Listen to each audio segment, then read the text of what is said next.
Terrible Secret of Animal Crossing, Part 3. Questions and Answers. It's time to man up. I've decided to confront Nook. I'm going to demand he let me go, and if he refuses, I'll take him out and burn the whole fucking camp to the ground around me. The only thing I wasn't prepared for was his response. Since I no longer have any work for you, I'm afraid I'll have to lay you off. What's that? Your mortgage? Oh well, of course you'll still have to pay every last bell of it back. Since there's no more work for you to do here, you'll have to find other methods. He acts like it was his idea, like he's doing me a favor, as if all I have to do is pay off this house and it'll personally drive me home. I don't even want to know what alternate methods he thinks I should use to make money. In typical Nook fashion, he continues to smooth talk me. He wants me to know he's still the boss. He's still in control. I don't give a crap. I don't work for Nook anymore. I'm leaving. What's this? I see that you do not have anyone on your friend roster yet. We can't have you wandering around strange towns. It just isn't safe. Friend roster? For my own safety? Son of a bitch. Yeah, I'm free to go. Nowhere. I'm about to tell him exactly where to go, but I stumble on my thoughts. For some reason, I can't seem to remember where I live. I can't remember my address. I've been here for about a month now. Maybe more. But I should still be able to remember. Maybe I can peel the other one. Uh, I'd rather not talk to you. Fuck this shit. I head back to Nook's and let him know the score. He laughs, then he gives me a shovel and suggests I start digging. That smug son of a bitch. No court on earth would convict me if I beat the shit out of him right here with his own shovel. But the truth is, I'm scared. I'm just a kid. But as much as I hate Nook, thought of actually killing someone makes me sick to my stomach. The icing on the cake is it wouldn't help me escape. I can't fight off the whole town. I have to get my head straight. 1. I need a plan to get past the guard dogs. 2.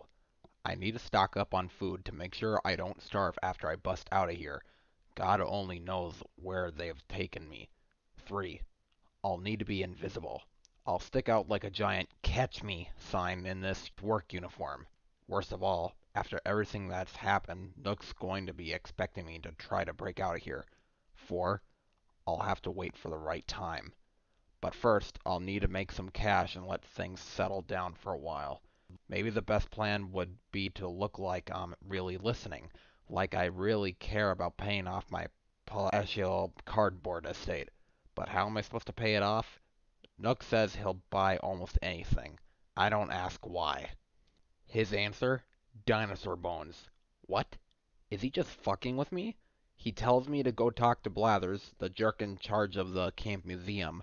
I head over to the museum to find out what the hell he's talking about. While I listen to the owl's patchwork explanation, I couldn't help but wonder why there would be dinosaur bones in a flat field on a beach. What exactly used to be here before this camp was built, anyway? And now that I'm thinking about it, why would anyone build a museum that doesn't have anything in it? The only reply I get from the owl is a shallow snore. Owls don't fucking snore.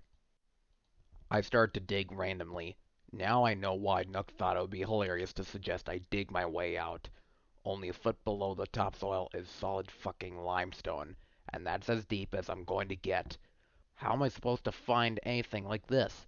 A few hours later, I'm starving, exhausted, and pissed off at myself for believing another one of Nook's goddamn lies.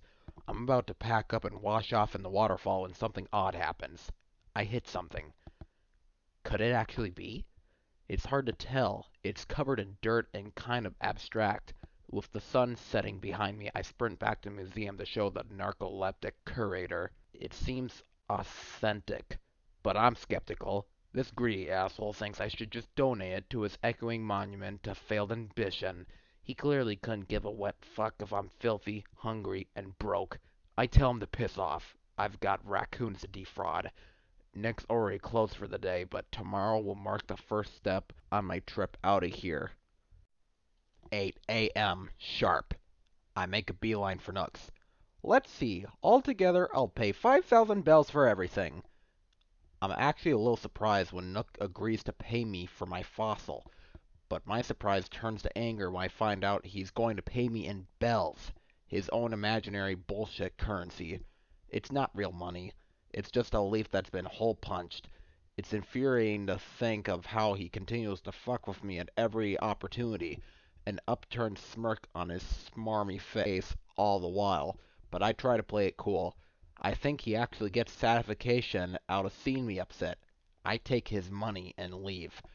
At first, I was skeptical of Nook's decision to stop working me, but over time, I've come to understand the method to his madness. He's been forcing me to make difficult decisions. For example, if I pick oranges to sell to him, I'll go hungry, but otherwise I'll never pay off my debt. The same rule applies to almost everything in camp. I start every day forced to make a decision between working and starving. I'm free, but nothing has changed. But there's one thing I don't understand. Why is he keeping me here? What does he want with me? I hate that son of a bitch. I spend the next few weeks digging up fossils, getting them inspected, and then turning them over to Nook for cash, which I've started to accumulate en masse. I tried counterfeiting his idiotic system, but he knew which bells were which. To punish me, he refused to buy or sell me anything for a week. After that, I bought a fishing rod from him. I've been trying to learn to catch fish. Oranges haven't been providing enough nutrition alone, and with the extra effort of digging, I've begun to have dizzy spells. But most importantly, I'm fucking sick of them. I hated that I was starting to adapt to this life. I was becoming complacent. I hated that I had to play Nook's deranged game so I could afford to escape. But I was starting to see the light at the end of the tunnel. I have saved up enough to buy a costume from the camp seamstress, which I use secretly to fish at night so I could stockpile some food for my escape without the all-seeing eyes of wandering residents. I knew whatever they saw, Tom saw. I was keeping the fish alive in my house so they wouldn't go bad. I told the seamstress it was for the Halloween event coming up soon, but in truth, it's going to help me blow this joint. During the day, I'd change back into my work clothes to avoid suspicion. In the meantime, I kept busy digging up fossils, bringing them to Blathers, and then selling them to Nook. I was starting to lose track of time, and this pushed me more than anything else to keep going. I had gotten pretty good at recognizing where I might find hidden fossils. There always seemed to be small piles of cracked dirt where the fossils rested. At first, this struck me as being odd. What geological oddity would cause the fossils to be pushed from underneath, as though they were rising to the surface? And why did it seem like new ones appeared every day in areas where I hadn't seen them before? Over time, though, I would rely on their quirky nature to keep from wasting my entire day toiling in this dusty shithole of a camp. Today was different. I was doing my rounds when a disturbed patch of dirt caught my eye, a more obvious crack than I was used to seeing. As I pitched my shovel into the earth, I was suddenly jolted by a screaming chill that shot through my arm like a lightning bolt. I dropped the shovel and it slowly faded as I stared at the patch of dirt in shock like I had just seen an arm shoot out of it, clawing for brains. There was a long period of silence. Nothing happened. I resumed digging and soon hit something lurking below the top soil. It was a crude statue, like some kind of ancient graven image, and I caught myself muttering out loud, "What the fuck is this thing?" when it snapped open its rust-heavy eyes and stared into my soul. A metallic word pushed itself into my head, where it echoed like a tin can kicked against the wall of an abandoned warehouse. Gyroid. An unexplainable emotion tore through my battered brain, like an unholy mixture of unbridled terror and insatiable curiosity. It was the kind of feeling that made idiots in horror movies open the backlit door even though they know a maniac is waiting on the other side to chop them into tiny pieces. I had to find more of these. I had to understand what they were.